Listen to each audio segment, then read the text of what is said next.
porque tu és pó, e ao pó retornarás. E em Gênesis 5 menciona isso, diz isso, e ele morreu 11 vezes. Você vai morrer.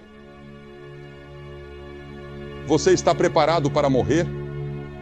A Escritura diz, prepare-se para morrer, prepare-se para encontrar Deus. Está ordenado ao homem morrer uma vez, e depois disso. Mas Satanás sussurrou a Adão e Eva e disse, certamente não morrerás. E ele ainda usa a mentira em você. Você diz, outra pessoa vai morrer naquele acidente de automóvel. Vai ser outra pessoa que vai pegar pneumonia e morrer. Vai ser outra pessoa que vai ter câncer. É outra pessoa que vai ter um ataque cardíaco. Mas um dia desses será você. Olhamos para nossas telas e vemos filmes como Gable e Lombard ou fotos de Marilyn Monroe. E achamos que eles estão vivos. Ou até vemos o ex-presidente Kennedy voltar à tela, ou Martin Luther King voltar à tela. E de alguma forma colocamos em nossas mentes que eles estão vivos agora, assim, no mesmo velho corpo, mas eles não estão. Eles estão mortos. Então o corpo morre. O corpo de todos vai morrer. Seu corpo irá para o túmulo. A segunda parte de nós é chamada de alma. Às vezes, nós a trocamos, alma e espírito. Mas eu acredito que há uma diferença entre a alma e o espírito. Mas a alma, o que é a alma? A alma pode pensar, a alma pode decidir, a alma pode desejar, a alma pode saber, pode amar, pode odiar, pode reagir. Para resumir, a alma é aquela parte de nós que chamamos de personalidade. Eu tenho 2 cachorros em casa, pastores alemães, cães altamente treinados. Devo acrescentar, um deles é treinado para correr quando você chega, e o outro é treinado para rosnar ou morder se necessário. Mas sabe, eu notei que esses cães, eles têm emoções. Eles sofrem, eles parecem se preocupar se não forem alimentados a tempo. E eles ficam bravos e amam. E cada um tem sua própria personalidade. Porque veja bem, um cachorro tem uma alma, assim como você. Todo o mundo animal tem uma alma. Se o animal tem corpo e personalidade semelhantes aos humanos, então o que torna os humanos diferentes? Você já pensou nisso? O que o torna diferente do seu cachorro? O que o torna superior a um elefante? O que o torna superior a qualquer outro animal? A terceira coisa, o corpo, a alma. Os animais têm corpos, os animais têm almas, mas nenhum animal tem espírito. O espírito é algo que somente os humanos têm. O homem possui algo além de seu corpo e sua alma que o animal não tem. Ele tem o espírito. E o espírito é totalmente único. Você sabe o que é o espírito? O espírito é a capacidade de conhecer, desfrutar e ter comunhão com Deus Todo-Poderoso. O Deus do universo, o Deus que fez as estrelas, a lua, o sol e o mundo inteiro. Você, um velhinho, pode ter comunhão com esse Deus poderoso, porque Deus lhe deu um espírito. Você deu. Você é um espírito. Seu espírito vive em seu corpo. Você nasce com esse espírito. Essa habilidade de ter comunhão com Deus e o espírito torna até mesmo a pessoa mais baixa do mundo superior ao animal mais elevado. Assim, a raça humana opera em 3 níveis: fisicamente com o corpo, socialmente com a alma, espiritualmente com o espírito. Agora a questão é: o que aconteceu com nossos espíritos? A Bíblia diz que nossos espíritos estão mortos em pecado e transgressões. Nós nos rebelamos contra Deus e nossos espíritos foram separados de Deus e nossos espíritos estão mortos. E a razão pela qual Jesus Cristo veio e morreu na cruz foi para nos reconciliar com Deus. O pecado separou meu espírito de Deus. não posso ter comunhão com Deus, não posso conhecer a Deus. Posso estudar teologia a vida toda e nunca encontrar Deus. Posso estudar filosofia a vida toda e nunca encontrar Deus. Posso ser o cientista mais brilhante do mundo e nunca encontrar Deus. Porque algo se interpôs entre meu espírito e Deus, e esse algo é pecado. E a Bíblia diz: todos pecaram e carecem da glória de Deus. Você é um pecador, eu sou um pecador separado de Deus. Este é um planeta em que todos os seres humanos nascem, separado de Deus.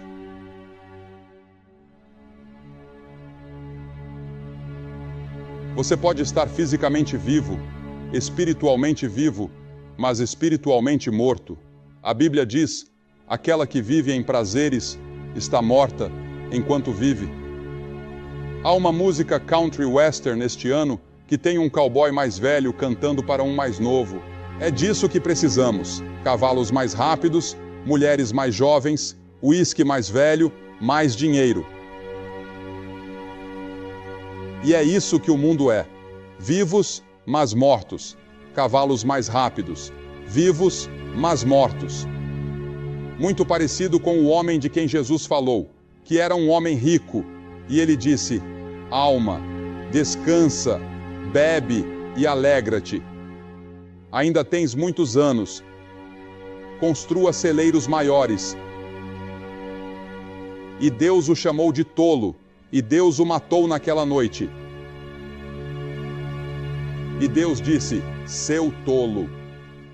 Muitos de vocês pensam que têm anos e anos e anos e anos, e vocês não sabem que neste exato momento há um dia designado para vocês se encontrarem com Deus. E pode ser esta semana. Nunca sabemos. Nesta passagem que li, Lázaro, uma pessoa que Jesus amava muito, e um dos seus amigos mais próximos tinha morrido.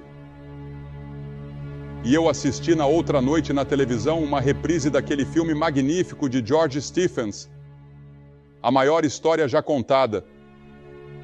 E eu pensei que uma das cenas mais dramáticas de todo o filme é quando Lázaro é ressuscitado dos mortos. E eu pensei em Lázaro como ele estava naquele túmulo.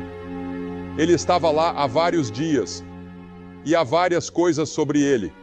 Enquanto eu olhava e pensava sobre isso, Lázaro não tinha apetite algum quando estava vivo. Ele ficava com fome regularmente, mas enquanto está morto, ele não tem apetite algum. E você sabia que se você está espiritualmente morto, seu espírito está morto? Você não tem apetite algum por Deus. Você não tem apetite algum para ler as Escrituras e para orar e para falar sobre coisas espirituais. Você está espiritualmente morto. Você pode ir à igreja. Milhares de pessoas hoje pertencem à igreja que está espiritualmente morta. Elas realmente não têm apetite por Deus, por comunhão com Deus. E a segunda coisa sobre Lázaro que pensei foi que não havia atividade. Uma pessoa espiritualmente morta não tem atividade espiritual. Ela tem muita atividade física e atividade social, mas pouca atividade em nome do reino de Deus. Alguns meses atrás, minha esposa e eu fomos para a Guatemala com Luiz Palau, que está aqui esta noite. E logo após o terremoto, vimos devastação em uma escala que nunca vimos em nenhum outro lugar do mundo. E nossos corações doeram por aquelas pessoas. E eu disse: pela graça de Deus, faremos tudo o que pudermos pelos famintos, pelos necessitados e pelas pessoas feridas do mundo, estejam elas em casa ou no exterior. Atividade para o reino de Deus. E então, outra coisa sobre Lázaro: não havia consciência. Ele não estava ciente de seus amigos. Homens mortos não amam. Homens mortos não veem perigo. Homens mortos não se comovem com a fome. Homens mortos não choram. E então a quarta coisa: ele era cego. E a Bíblia diz que nós também somos cegos. Temos cegueira espiritual. Seu espírito pode ser cego. A Bíblia diz que o Deus deste mundo cegou as mentes dos que não creem. Você é espiritualmente cego. E então a quinta coisa sobre ele era que ele cheirava como se estivesse morto há 4 dias. E eles disseram que ele já fede. Mas você sabe o que a Bíblia diz? A Bíblia diz que toda a nossa justiça e nossa bondade que tentamos acumular para agradar a Deus cheiram aos olhos de Deus. É como trapos imundos. A Escritura diz em Isaías 64, capítulo 6, que somos salvos pela graça, por meio da fé que não vem de nós mesmos. É dom de Deus, não de obras, para que ninguém se glorie. E então a 6ª coisa sobre Lázaro era que ele estava amarrado. Você sabe, o método oriental de embalsamamento era um dos mais eficazes que o mundo já conheceu. Consistia em envoltórios infinitos, e ainda assim, você está vivo esta noite. Fisicamente, você está vivo no que diz respeito à sua atividade social, mas você está preso e espiritualmente morto. Você está preso por hábitos e pecado. Johnny Cash falou há pouco sobre drogas e álcool, e os homens estão presos pela corrente do hábito. A luxúria e o pecado das drogas, a luxúria por dinheiro, a luxúria da carne, o orgulho da vida, pecados sexuais, tudo isso indica morte espiritual. Almamente, você está vivo. Fisicamente, você está vivo, mas seu espírito está morto para Deus. Você gostaria de ser vivificado esta noite? Totalmente, completamente realizado, totalmente vivo, espiritualmente? O que você pode fazer? Bem, vamos pensar. O que poderíamos fazer por Lázaro agora que ele está morto? Vamos dar-lhe um pouco de comida. Eles dizem, bem, o que precisamos fazer é alimentar a todos. Jesus não alimentou todo mundo quando veio. Você sabia que há milhares de milhões de pessoas famintas no mundo? Temos compaixão, devemos fazer o que podemos, mas isso não traz reconciliação com Deus. Eles têm uma fome mais profunda, uma necessidade mais profunda a ser satisfeita, e essa é a necessidade de reconciliação com Deus. Você diz, daremos às pessoas uma moradia melhor. Tudo bem, devemos dar às pessoas uma moradia melhor. E eu sou a favor de tudo que possa dar uma moradia melhor às pessoas neste país e às pessoas em todo o mundo. Mas isso não traz o espírito de volta. O espírito está morto. O homem tem uma necessidade mais profunda. A maior necessidade do homem é a reconciliação com Deus. E foi isso que Cristo veio fazer na cruz. Você diz, bem, talvez eles precisem de mais entretenimento, mudar o ambiente deles, sabe? Muitos intelectuais hoje, eu percebo, estão ficando desiludidos com toda a raça humana. Eles estão desiludidos porque não conseguem entender que o problema da raça humana é um problema espiritual. O problema da raça humana não é um problema da alma. O problema da raça humana não é um problema físico. O problema da raça humana é um problema espiritual. O espírito do homem está separado de Deus. Ele odeia, ele mente, ele engana, ele luta, ele mata, ele faz guerra, porque seu espírito não está certo com Deus. Então o homem precisa endireitar seu espírito com Deus. Há uma grande coisa que um homem morto precisa. Você sabe o que é? Ele precisa de vida. E o próprio Jesus afirma ser a vida que os homens espiritualmente mortos precisam. Ele disse que a razão pela qual ele veio ao mundo foi para que ele pudesse dar vida mais abundantemente. Ele disse, aqui está uma das maiores passagens de toda a literatura. Ele disse, eu sou a ressurreição e a vida. Agora, se você fosse uma pessoa morta deitada em um túmulo, você não gostaria de ouvir isso? Eu sou a ressurreição e a vida. Aquele que crê em mim, ainda que esteja morto, viverá. Você crê em Jesus Cristo. Isso significa se comprometer, entregar sua vida a Ele, recebê-lo como seu Senhor e seu Salvador. E você pode ter vida espiritual. Além disso, a Bíblia diz que seu corpo um dia será ressuscitado dos mortos. Você diz, como pode ser isso? Eu não sei como pode ser. Eu só sei que a ciência diz que nenhum produto químico se perde no mundo hoje. E o Deus que o fez no começo pode juntá-lo novamente. Mas seu espírito será unido ao seu corpo novamente no mundo futuro. Se você conhece Jesus Cristo, Eu sou a ressurreição e a vida. Aquele que crê em mim, ainda que esteja morto, viverá. E todo aquele que vive e crê em mim, nunca, nunca, nunca morrerá. Seu espírito pode ser vivificado e ter comunhão com o Deus do universo, crendo em Jesus Cristo. Agora, isso é essencialmente e basicamente o que o Evangelho é. E é por isso que é chamado de boas novas para o mundo. É isso que a palavra Evangelho significa, boas novas. E são boas novas para milhões e bilhões de pessoas que estão mortas para Deus, para dizer que há uma pessoa que pode lhe dar vida espiritual e mudar você e fazer de você uma nova pessoa. Você não ganha vida eterna quando morre, você ganha vida eterna no momento em que recebe a Cristo.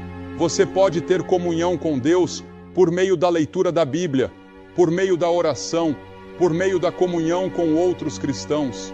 Você tem comunhão com Deus. Seu espírito está vivo, seu corpo pode ficar cansado, seu corpo pode ficar com fome, seu corpo pode estar na prisão, seu corpo pode ser destruído pelas cicatrizes do pecado que já aconteceram, mas Deus perdoará o pecado que surgiu entre você e Deus. Ele o ajudará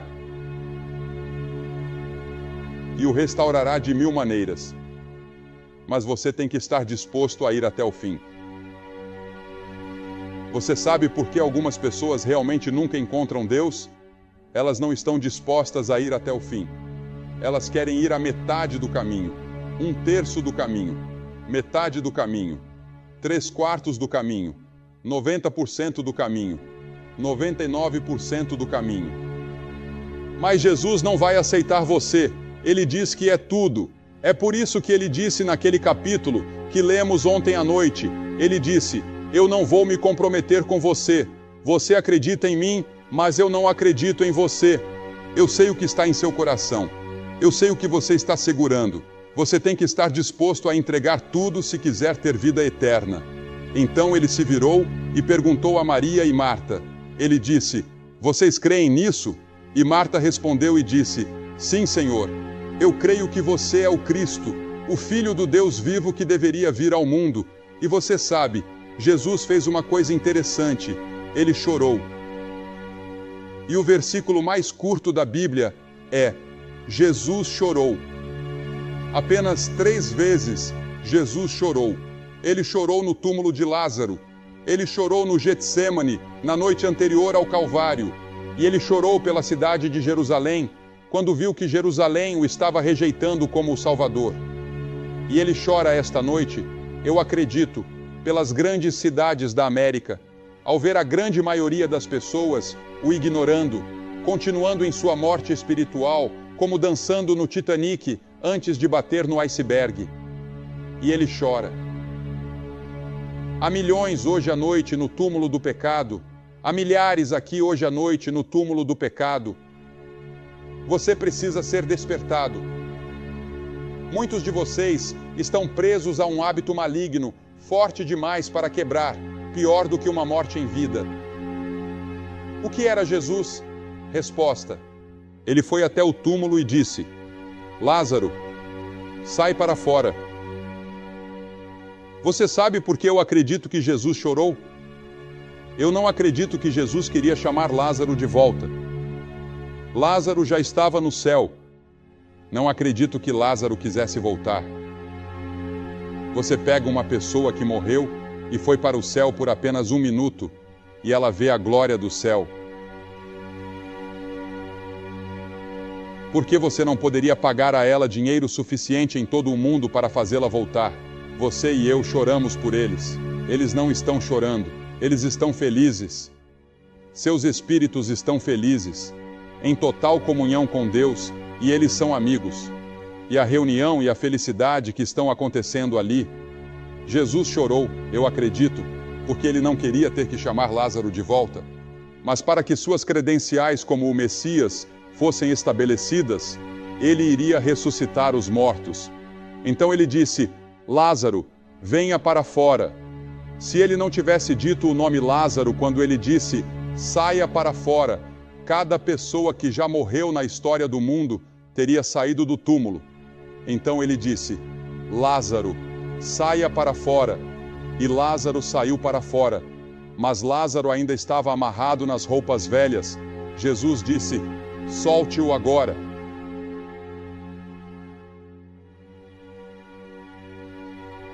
Você e eu temos que ser soltos.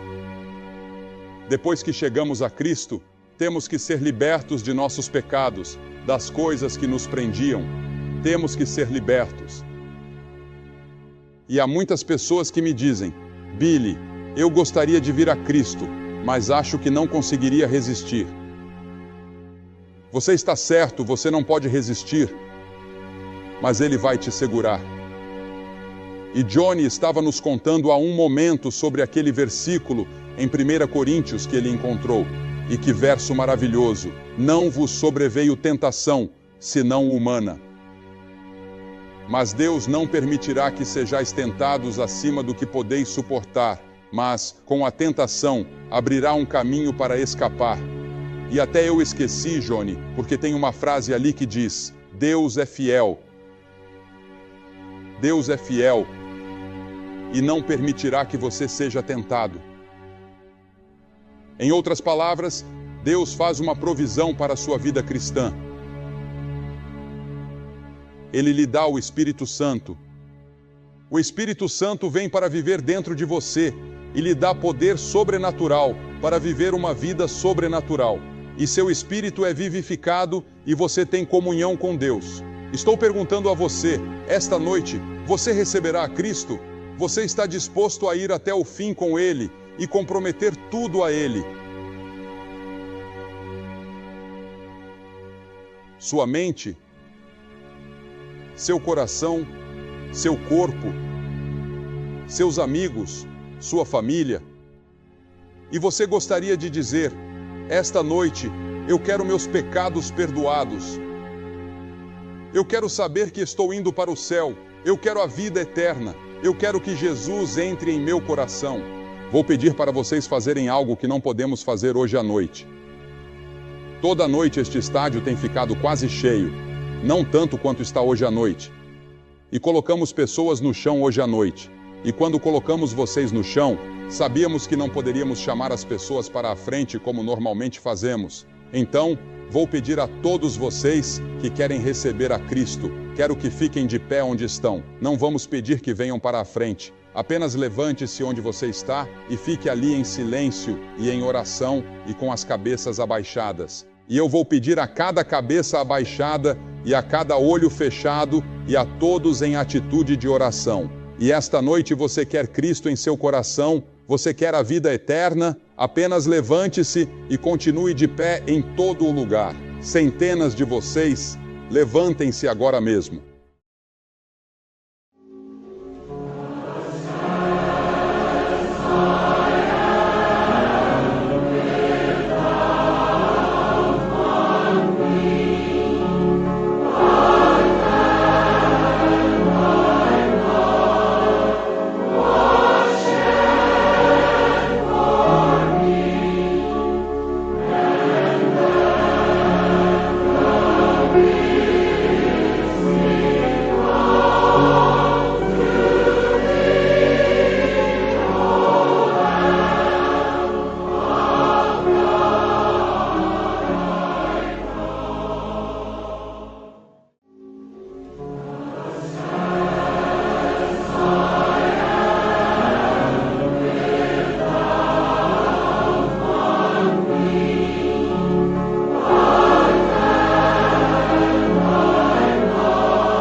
E você que está assistindo pela televisão, você pode fazer seu compromisso com Jesus Cristo bem onde você está.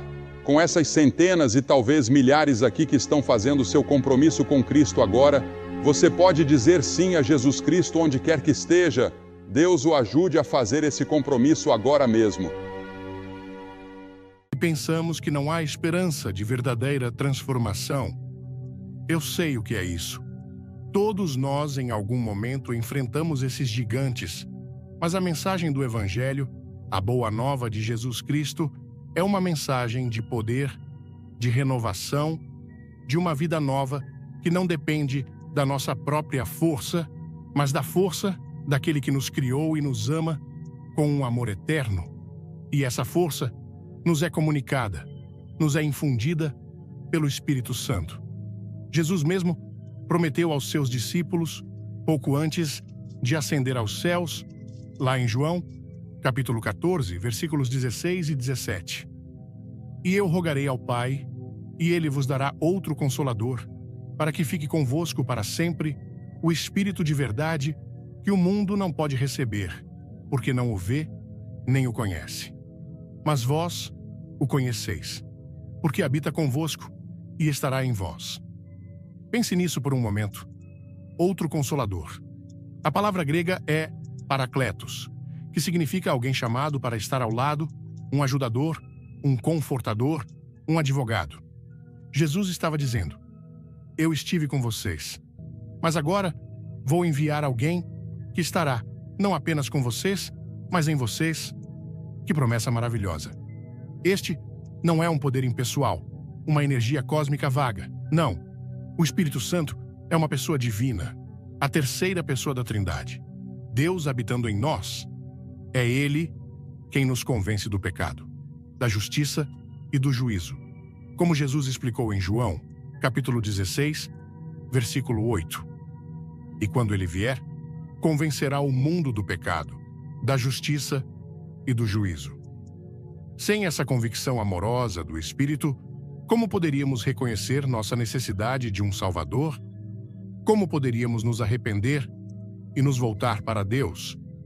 É Ele quem abre nossos olhos espirituais para a verdade de Cristo. É Ele quem nos regenera, nos faz nascer de novo, como Jesus disse a Nicodemos em João, capítulo 3, versículo 5. Na verdade, te digo que aquele que não nascer da água e do Espírito não pode entrar no reino de Deus. Este novo nascimento não é algo que possamos produzir por nós mesmos. É uma obra sobrenatural do Espírito Santo no coração daquele que crê. E o que acontece quando o Espírito Santo entra em nossa vida? Ah, meu amigo, minha amiga, é aí que o inacreditável se torna realidade. Aquela velha natureza, inclinada ao egoísmo, ao orgulho, à amargura, começa a ser transformada, como diz o apóstolo Paulo em 2 Coríntios, capítulo 5, versículo 17. Assim que se alguém está em Cristo, nova criatura é, as coisas velhas já passaram, eis que tudo se fez novo. Essa novidade de vida é operada pelo Espírito Santo. Ele nos dá poder para vencer o pecado que antes nos dominava. Não significa que nunca mais pecaremos, mas significa que agora temos uma força interior que nos capacita a dizer não à tentação e sim à vontade de Deus. Romanos, capítulo 8, versículo 13, nos lembra: porque se viverdes segundo a carne, morrereis, mas se pelo Espírito mortificardes as obras do corpo, vivereis. É o Espírito quem nos capacita para essa mortificação, para essa vitória diária. E não é apenas poder para vencer o pecado, mas poder para viver uma vida que agrada a Deus, uma vida cheia do fruto do Espírito, como descrito em Gálatas, capítulo 5, versículos 22 e 23. Mas o fruto do Espírito é amor, gozo, paz, longanimidade, benignidade, bondade, fé, mansidão, temperança. Quem não deseja ter mais amor em seu coração, mais alegria em sua alma, mais paz em meio às tempestades da vida? Quem não anseia por ser mais paciente, mais bondoso, mais fiel? Essas qualidades não são resultado de um esforço hercúleo nosso, mas são o fruto natural da presença do Espírito Santo em nós quando nos rendemos a Ele. Curtiu a mensagem? Comente fé e clique no like. Tem uma surpresa incrível no final do vídeo. Pense na diferença que isso faz em nossos relacionamentos, em nossa família, em nosso trabalho, em nossa igreja. O Espírito Santo nos molda à imagem de Cristo. Ele é o oleiro e nós somos o barro. Se nos submetermos às suas mãos amorosas, Ele fará de nós vasos de honra, úteis para o seu serviço. Este poder também é para testemunhar. Jesus disse em Atos, capítulo 1, versículo 8. Mas recebereis a virtude do Espírito Santo, que há de vir sobre vós, e ser-me-eis testemunhas, tanto em Jerusalém como em toda a Judéia e Samaria, e até aos confins da terra. Muitos de nós sentimos timidez ou inadequação para falar de Jesus, mas, quando o Espírito Santo nos enche, Ele nos dá a ousadia, Ele nos dá as palavras certas, Ele abre as portas e os corações. Não é sobre nossa eloquência ou nossa sabedoria, mas sobre o poder dele operando através de nós. Talvez você esteja ouvindo isso e pensando, mas eu não me sinto assim. Eu não vejo esse poder em minha vida. Meu querido, a vida cristã é uma jornada de fé. O Espírito Santo é recebido pela fé em Jesus Cristo. E o enchimento do Espírito, essa plenitude do seu poder, é algo que devemos buscar continuamente através da oração, da leitura da palavra, da obediência. Paulo nos exorta em Efésios, capítulo 5, versículo 18. E não vos embriagueis com vinho, em que há contenda, mas enchei-vos do Espírito. É um imperativo, um convite constante a nos abrirmos mais e mais para a sua atuação. Imagine uma casa escura. Você pode tentar varrer a escuridão, pode tentar lutar contra ela, mas a única maneira de dissipá-la é acender a luz. O Espírito Santo é essa luz divina que quer inundar cada cômodo da sua vida, cada canto escuro do seu coração, trazendo clareza, propósito e uma força que você nunca imaginou possuir. Este poder não é para alguns poucos escolhidos, para os super santos. Não. É para todo aquele que pertence a Cristo. Você é templo do Espírito Santo, como nos ensina 1 Coríntios, capítulo 6, versículo 19. Ou não sabeis que o vosso corpo é o templo do Espírito Santo, que habita em vós, proveniente de Deus, e que não sois de vós mesmos? Que pensamento extraordinário! O Deus Todo-Poderoso escolhe fazer morada em nós, em vasos de barro frágeis e imperfeitos. Isso não deveria nos encher de temor e tremor, mas também de uma profunda gratidão e de um desejo ardente de viver de maneira digna dessa presença. O Espírito Santo anseia por ter um relacionamento íntimo com você, por guiá-lo em todas as suas decisões, por consolá-lo em suas tristezas, por fortalecê-lo em suas fraquezas e por usá-lo para a glória de Deus. Permita que Ele faça essa obra em você. Não resista à sua voz suave, não entristeça o Espírito com pecado deliberado, não apague a sua chama com incredulidade ou indiferença. Abra seu coração hoje para a plenitude do Espírito Santo. E talvez você se pergunte, como posso experimentar mais desse poder? Como posso viver nessa plenitude? A resposta, meu amigo, minha amiga, começa com um desejo sincero e uma rendição contínua. É como um rio. Para que a água flua abundantemente, o leito do rio precisa estar desobstruído. Da mesma forma, para que o Espírito Santo flua poderosamente em nós e através de nós, precisamos remover os obstáculos do pecado conhecido, da teimosia, da incredulidade. Precisamos, como o apóstolo Paulo nos exorta em Efésios, capítulo 4, versículo 30, e não entristeçais o Espírito Santo de Deus, no qual estáis selados para o dia da redenção. Pense nisso, selados. O Espírito Santo é o selo de Deus em nós, a garantia da nossa herança eterna, a prova de que pertencemos a Ele. Que segurança maravilhosa Ele nos dá! Ele é aquele que testifica com o nosso espírito que somos filhos de Deus, como Romanos, capítulo 8, versículo 16, nos assegura. O mesmo Espírito testifica com o nosso espírito que somos filhos de Deus. Esse testemunho interior, essa convicção profunda de que pertencemos a Deus, não por nossos méritos, mas pela sua graça, é uma das obras mais preciosas do Espírito Santo em nós. Ele nos traz a certeza da salvação quando as dúvidas assaltam, quando o inimigo tenta nos acusar. É o Espírito quem nos lembra da obra consumada de Cristo na cruz e da nossa justificação pela fé. Ele nos lembra das palavras de Jesus em João, capítulo 10, versículo 28.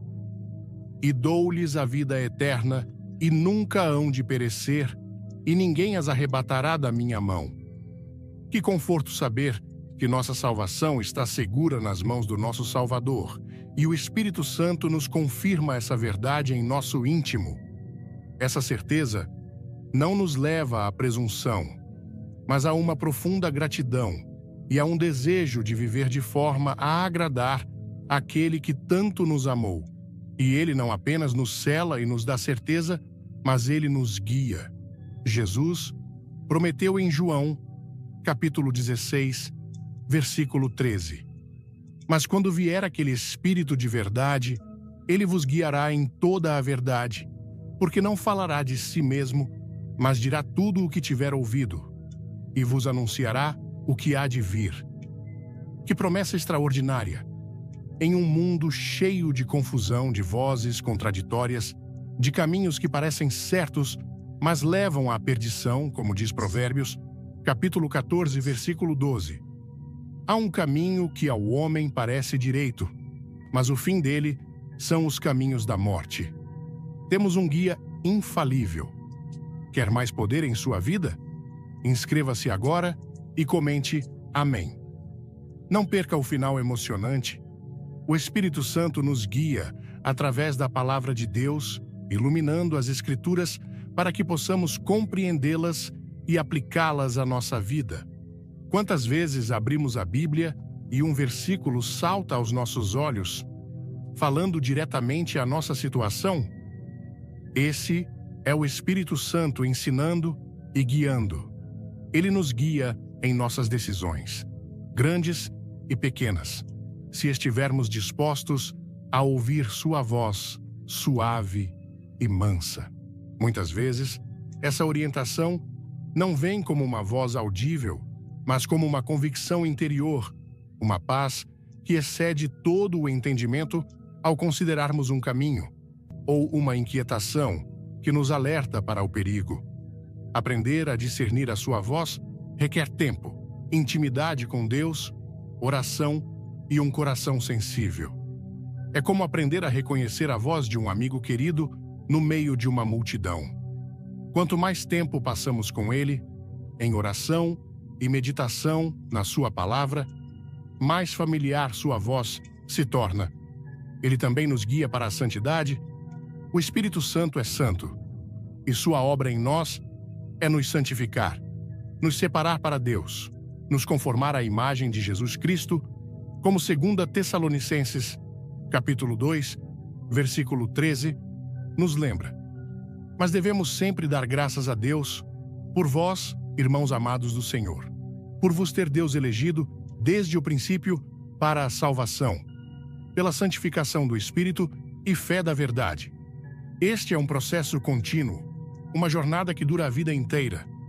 Dia após dia, o Espírito trabalha em nosso caráter, podando o que não agrada a Deus, o egoísmo, o orgulho, a impaciência, e cultivando o seu fruto, amor, alegria, paz, longanimidade, benignidade, bondade, fé, mansidão, temperança. Não desanime se você não vê todas essas qualidades perfeitamente manifestas em sua vida de uma vez. É um fruto que amadurece com o tempo, à medida que permanecemos nele. E quando nos sentimos fracos na oração, quando as palavras nos faltam, quando o peso da vida parece esmagador demais para sequer articularmos nossas necessidades, o Espírito Santo entra em cena de uma maneira incrivelmente compassiva. Romanos, capítulo 8, versículos 26 e 27, nos traz um conforto indescritível. E da mesma maneira, também o Espírito ajuda as nossas fraquezas, porque não sabemos o que havemos de pedir como convém, mas o mesmo Espírito intercede por nós com gemidos inexprimíveis. E aquele que examina os corações sabe qual é a intenção do Espírito, e é ele que, segundo Deus, intercede pelos santos. Pense na profundidade disso. O Espírito Santo, Deus mesmo, orando em nós e por nós, de acordo com a perfeita vontade do Pai. Que segurança saber que, mesmo em nossa incapacidade, mesmo quando tudo o que podemos fazer é gemer diante de Deus, nossas orações estão sendo aperfeiçoadas e elevadas ao trono da graça pelo próprio Espírito de Deus. Este é o poder que está em você, meu amigo, minha amiga. Um poder que ora quando você não consegue orar, um poder que compreende as profundezas da sua alma e as apresenta diante do Pai. Quantas vezes nos ajoelhamos e não sabemos o que dizer? Nessas horas, podemos simplesmente clamar: Espírito Santo, ore por mim. E Ele o fará. Ele é o nosso advogado celestial, juntamente com Jesus, que também intercede por nós à direita do Pai, como Romanos, capítulo 8, versículo 34, nos diz: quem é que condena? Pois é Cristo quem morreu, ou antes, quem ressuscitou, o qual está à direita de Deus e também intercede por nós. Temos uma dupla intercessão divina. Além disso, o Espírito Santo nos une como crentes, formando o corpo de Cristo, a Igreja. 1 Coríntios, capítulo 12, versículo 13, diz: pois todos nós fomos batizados em um Espírito, formando um corpo, quer judeus, quer gregos, quer servos, quer livres, e todos temos bebido de um Espírito. É Ele quem quebra as barreiras de raça, cultura e status social, unindo-nos no amor de Cristo. Em um mundo tão dividido, a unidade da Igreja, operada pelo Espírito, é um testemunho poderoso. E dentro desse corpo, Ele distribui dons espirituais a cada crente, visando a um fim proveitoso, como lemos em 1 Coríntios, capítulo 12, versículo 7. Mas a manifestação do Espírito é dada a cada um para o que for útil. E o versículo 11 continua: mas um só, e o mesmo Espírito, opera todas estas coisas, repartindo particularmente a cada um como quer. Se o Espírito Santo falou com você, deixe um coração nos comentários. Assista até o fim para uma bênção especial.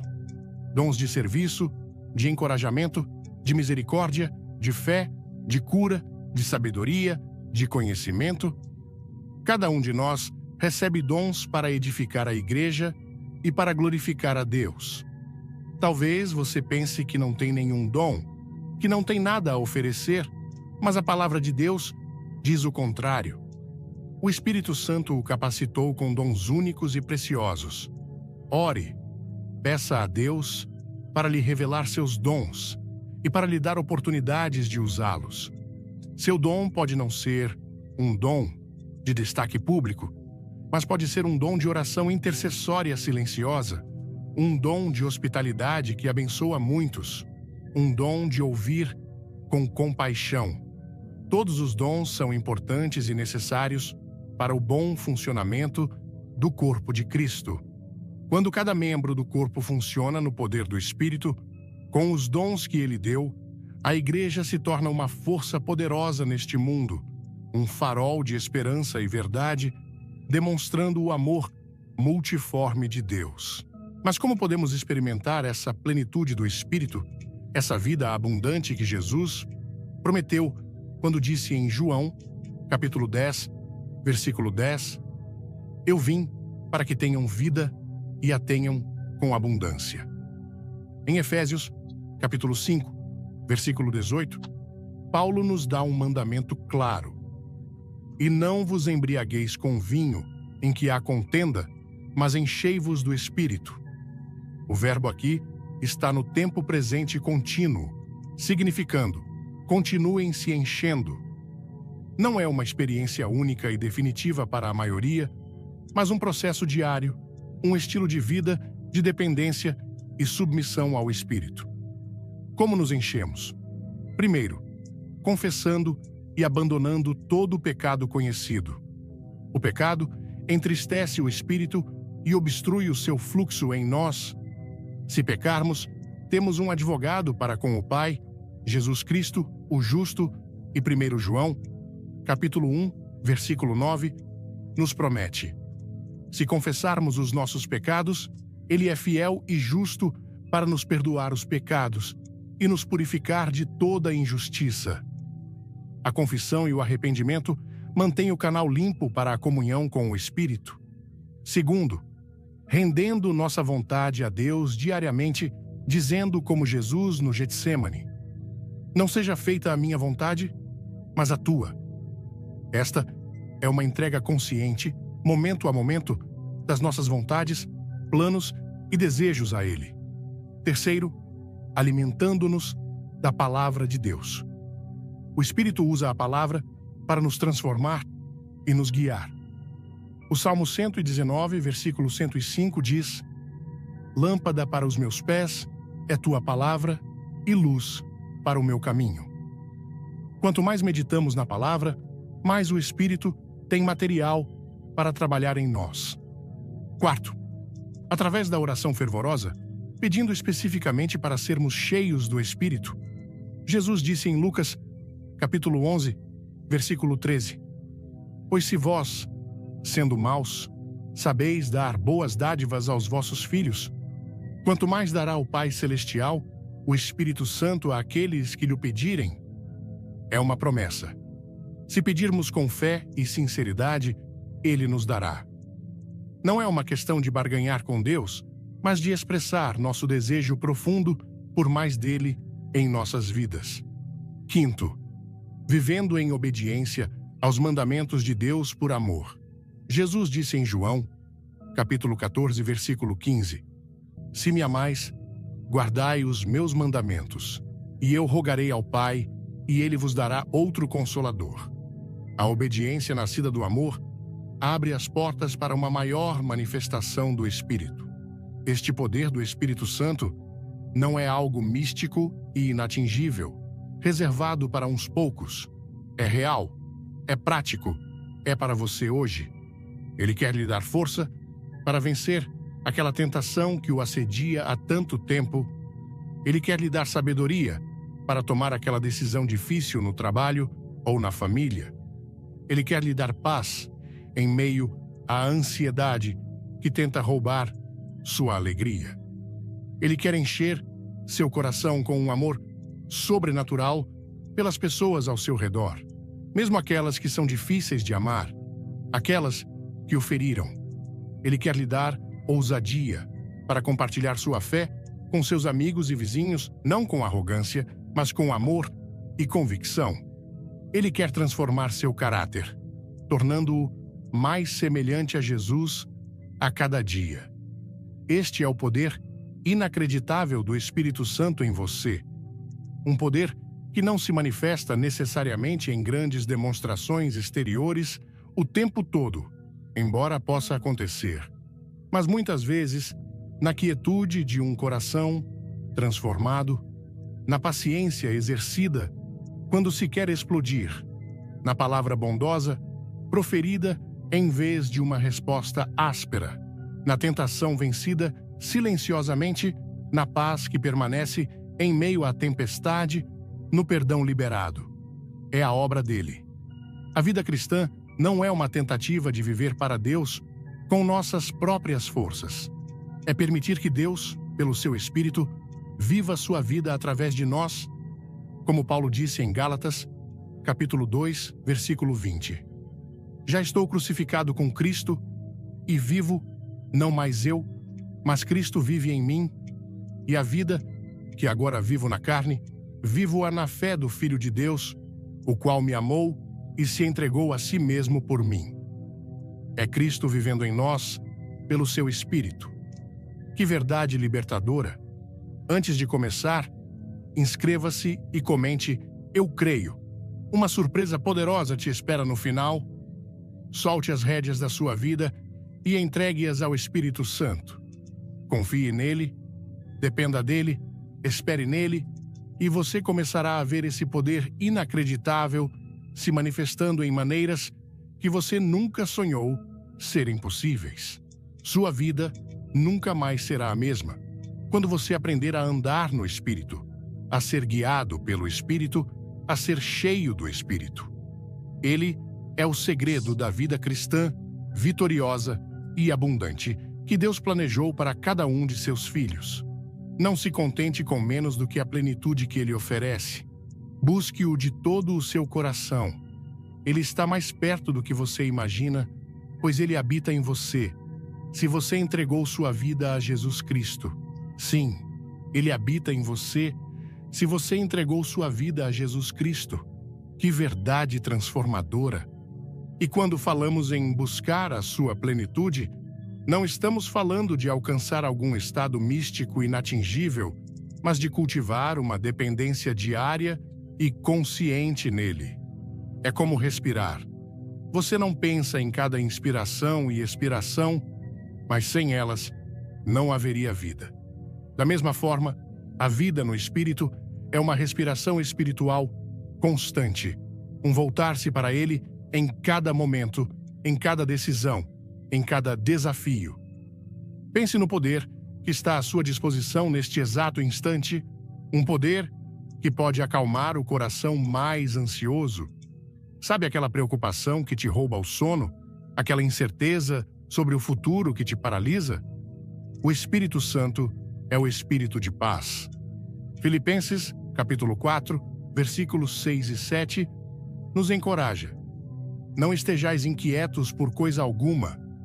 Antes, as vossas petições sejam em tudo conhecidas diante de Deus pela oração e súplica, com ação de graças. E a paz de Deus, que excede todo o entendimento, guardará os vossos corações e os vossos pensamentos em Cristo Jesus. Quem guarda nossos corações e pensamentos é Deus, através da sua paz, uma paz que o Espírito Santo ministra em nós. Quando o mundo ao seu redor está em caos, quando as notícias são desanimadoras, quando as pressões da vida parecem insuportáveis, você pode encontrar um refúgio de paz no Espírito Santo. Ele não remove necessariamente todos os problemas de uma vez, mas ele te dá a força e a serenidade para atravessá-los, firmando seus pés na rocha que é Cristo. E esse poder se manifesta de maneiras muito práticas, na transformação do nosso caráter. Quantos de nós lutamos com um temperamento explosivo, com palavras ásperas que ferem aqueles que amamos? Quantos de nós somos assombrados pela inveja, pelo ciúme, pelo ressentimento que amarga a alma? Por nossas próprias forças, essas batalhas são exaustivas e muitas vezes infrutíferas. Mas o Espírito Santo é o agente de santificação. Ele trabalha em nós, gentilmente e pacientemente, mas com um poder que quebra cadeias. Ele nos convence da raiz desses pecados, nos mostra o quanto eles entristecem o coração de Deus e o quanto nos prejudicam, e ele nos capacita a escolher um caminho diferente. Quando você sente a raiva subindo e, em vez de explodir, você ora pedindo autocontrole e consegue responder com mansidão, isso é o Espírito Santo em ação. Quando você sente a ponta da inveja e, em vez de alimentá-la, você escolhe se alegrar com a bênção do outro e orar por ele, isso é o Espírito Santo operando. Ele nos ajuda a despojar-nos do velho homem com os seus feitos e a revestir-nos do novo homem, que se renova para o conhecimento segundo a imagem daquele que o criou, como Paulo nos instrui em Colossenses, capítulo 3, versículos 9 e 10. Essa renovação não é cosmética, é profunda, é de dentro para fora. É o Espírito Santo cultivando em nós o fruto do amor, da alegria, da paz, da longanimidade, da benignidade, da bondade, da fé, da mansidão, da temperança. E esse fruto não é apenas para nosso benefício, mas para abençoar todos ao nosso redor, para ser um testemunho vivo do poder transformador de Deus. Seus familiares, seus amigos, seus colegas de trabalho notarão a diferença quando o Espírito Santo tiver liberdade para operar em você. Além disso, o Espírito Santo é o nosso mestre divino, nosso professor. Jesus disse em João, capítulo 14, versículo 26, "Mas aquele Consolador, o Espírito Santo que o Pai enviará em meu nome, esse vos ensinará todas as coisas e vos fará lembrar de tudo quanto vos tenho dito." Quantas vezes lemos a Bíblia e certas passagens parecem obscuras, difíceis de entender? Antes de ler, peça ao Espírito Santo para iluminar a sua palavra. Ele tem uma capacidade maravilhosa de abrir nosso entendimento, de nos mostrar a relevância das Escrituras para a nossa vida hoje. Ele nos ajuda a ver Jesus em cada página da Bíblia. Ele nos lembra das promessas de Deus quando estamos desanimados, dos seus mandamentos quando estamos confusos sobre qual caminho seguir, das suas advertências quando estamos sendo tentados. A Bíblia se torna um livro vivo, uma carta de amor de Deus para nós. Quando o Espírito Santo é o nosso intérprete, ele não nos dará novas revelações contrárias à palavra escrita, pois ele é o Espírito da verdade, e a palavra é a verdade. Mas ele nos dará uma compreensão mais profunda e uma aplicação pessoal da verdade já revelada. Sem o Espírito Santo, a Bíblia pode ser apenas um livro de história ou de regras morais. Com o Espírito Santo, ela se torna pão para nossa alma, luz para nosso caminho, a voz de Deus falando diretamente ao nosso coração. Portanto, valorize a palavra de Deus, medite nela dia e noite e peça ao Espírito Santo para torná-la real e transformadora em sua vida. E ele também nos capacita para o serviço. Você pode pensar, eu sou uma pessoa comum, não tenho grandes talentos.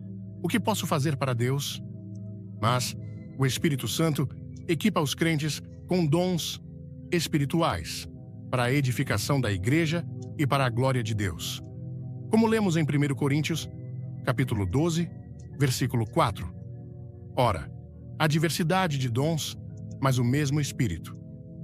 Talvez seu dom seja o de encorajar alguém que está abatido, o de orar com fervor por aqueles que estão sofrendo, o de mostrar hospitalidade, o de contribuir com generosidade, o de ensinar uma classe de crianças na igreja, o de servir com humildade nos bastidores. Não despreze os pequenos dons, pois aos olhos de Deus, todo serviço feito com amor e no poder do Espírito é precioso. O Espírito Santo não apenas nos dá os dons, mas também a oportunidade e a coragem para usá-los. Muitas vezes, é o medo que nos paralisa. Medo de falhar, medo do que os outros vão pensar. Mas o Espírito Santo é um espírito de poder, de amor e de moderação. Não de covardia, como Paulo lembrou a Timóteo em 2 Timóteo, capítulo 1, versículo 7. Porque Deus não nos deu o espírito de temor, mas de fortaleza, e de amor e de moderação. Quando nos rendemos a Ele, Ele nos dá a ousadia santa para sairmos da nossa zona de conforto e servirmos a Deus e ao próximo. Ele pode colocar em seu coração um fardo por um grupo específico de pessoas ou uma paixão por uma determinada causa do reino. Não ignore esses impulsos do Espírito, ore sobre eles, busque conselho de irmãos maduros na fé e dê passos de obediência. Você se surpreenderá com o que Deus pode fazer através de uma vida totalmente entregue e capacitada pelo seu Espírito. Lembre-se da história de Pedro, que negou Jesus por medo, mas depois, cheio do Espírito Santo, no dia de Pentecostes, pregou com tal poder que 3.000 pessoas se converteram. Esse mesmo Espírito está disponível para você hoje, para capacitá-lo a ser uma testemunha eficaz de Cristo em palavras e em ações, onde quer que você esteja. E nos momentos de fraqueza, de sofrimento, de luto, o Espírito Santo é verdadeiramente o Consolador prometido. A palavra Paracletos também significa aquele que vem ao lado para ajudar. Quando o coração está partido, quando as lágrimas não param de rolar, quando a dor parece insuportável, o Espírito Santo está ali, sofrendo conosco, intercedendo por nós, com gemidos inexprimíveis, como vimos em Romanos, capítulo 8, versículos 26 e 27. Ele não nos oferece soluções fáceis ou clichês vazios, mas sua presença real, seu conforto que acalma a alma. Ele nos lembra do amor infalível de Deus, da esperança da ressurreição, da promessa de que Deus enxugará de seus olhos toda lágrima, como diz Apocalipse capítulo 21, versículo 4. E Deus limpará de seus olhos toda lágrima, e não haverá mais morte, nem pranto, nem clamor, nem dor, porque já as primeiras coisas são passadas.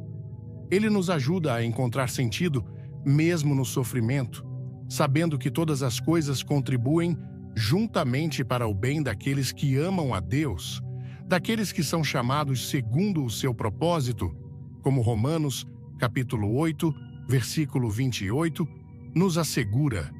Isso não significa que o sofrimento seja bom em si mesmo, mas que Deus, em sua soberania e amor, pode usar até mesmo as experiências mais dolorosas para nos moldar, para nos aproximar dele e para cumprir seus propósitos eternos.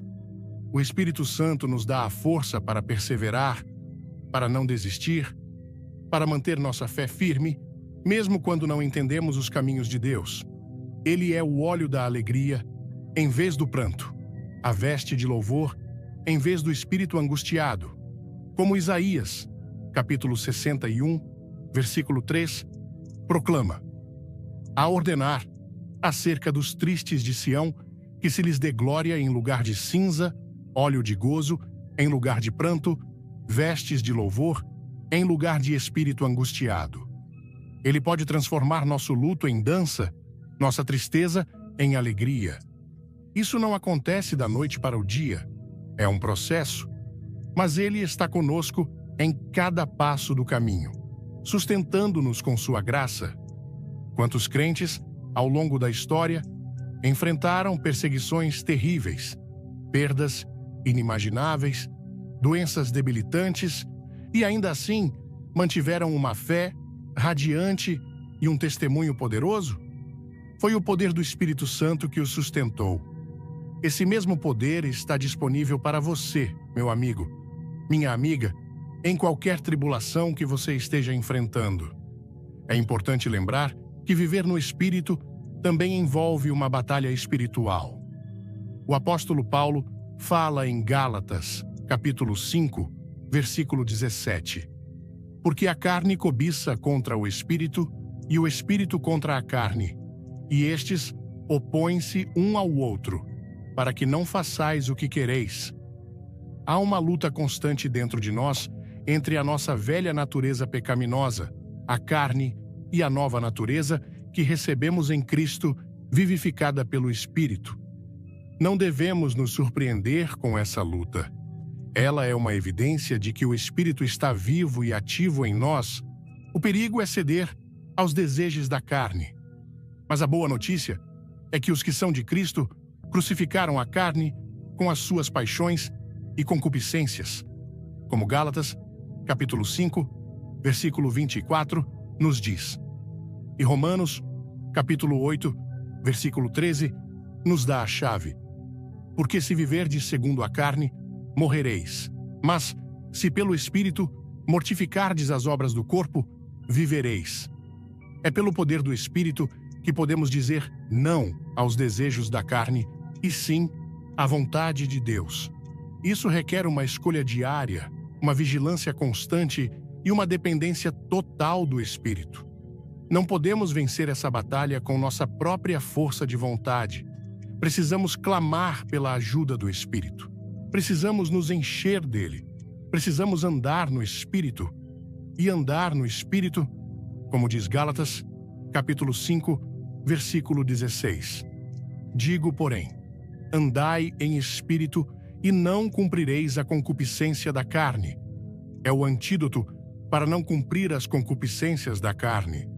É um estilo de vida de submissão à sua liderança, de sensibilidade à sua voz, de obediência à sua direção. Quando tropeçamos, e tropeçaremos, pois ainda não somos perfeitos, não devemos desanimar ou nos entregar à condenação. Devemos nos levantar, confessar nosso pecado, receber o perdão de Deus, que é abundante, e nos firmar novamente no poder do Espírito, aprendendo com nossas falhas e crescendo em graça. Lembre-se, nenhuma condenação há para os que estão em Cristo Jesus, que não andam segundo a carne, mas segundo o Espírito, como Romanos, capítulo 8, versículo 1, proclama. Que libertação! O Espírito Santo nos liberta do poder do pecado e da condenação para vivermos em novidade de vida. Portanto, meu querido amigo, minha querida amiga, este poder inacreditável do Espírito Santo não é uma doutrina abstrata, é uma realidade viva e transformadora que Deus deseja que cada um de seus filhos experimente em sua plenitude. Ele está aqui para lhe dar poder sobre o pecado, para transformar seu caráter, à imagem de Cristo, para guiá-lo em toda a verdade, para confortá-lo em suas aflições, para capacitá-lo para o serviço e para lhe dar a certeza da sua salvação. Ele é o dom precioso de Deus para você. Como você responde a esse dom? Você o tem acolhido? Você tem buscado a sua plenitude? Você tem se rendido à sua obra transformadora em sua vida? Não se contente com uma vida cristã superficial ou morna. Há muito mais que Deus tem para você. Uma vida de intimidade com Ele, uma vida de propósito, uma vida de poder espiritual que pode impactar o mundo ao seu redor para a glória de Deus. Abra seu coração completamente para o Espírito Santo. Convide-o a encher cada área da sua vida, a assumir o controle, a guiá-lo, a usá-lo. Ele é gentil, ele não força a entrada, mas ele anseia por ter comunhão com você. E à medida que você aprende a andar no Espírito, a viver no Espírito, a ser cheio do Espírito, você descobrirá uma alegria, uma paz e um propósito que o mundo não pode dar nem tirar. Você experimentará, em primeira mão, o poder inacreditável do Espírito Santo em você. Que alegria profunda, que privilégio indescritível é saber que este poder inacreditável do Espírito Santo não é apenas uma teoria bonita, mas uma realidade viva, pulsante, disponível para cada um de nós que se achega a Jesus Cristo com um coração sincero e aberto. Ele anseia por preencher cada fibra do nosso ser, por nos guiar em cada passo, por nos fortalecer em cada fraqueza e por nos usar de maneiras que jamais poderíamos imaginar, tudo para a glória de Deus Pai. Talvez, enquanto você ouve estas palavras, algo esteja se movendo em seu interior. Talvez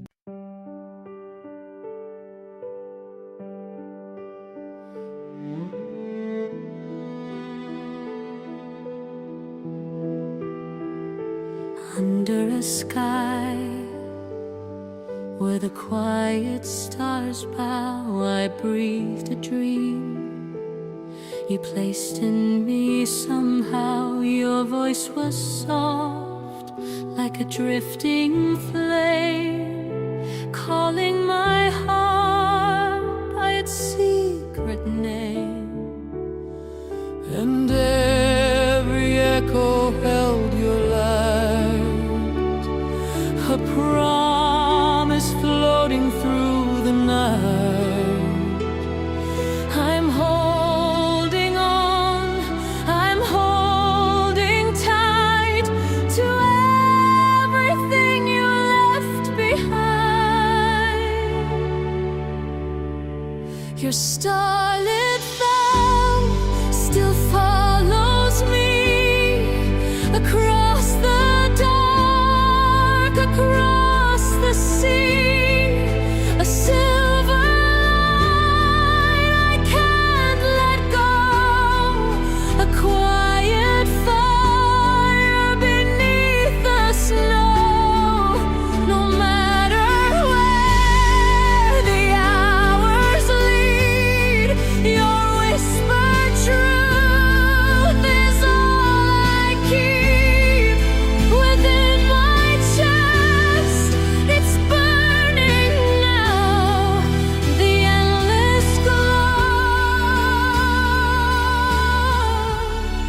of your starlit vow. The wind remembers the words we made, carrying them through the night we prayed. Your touch remains like a gentle mark, a lantern warm in the deepest dark. And when the night begins to fade, your vow outshines the light of day. It pulls me close, it guides my way. Through every shadow I escape. Your star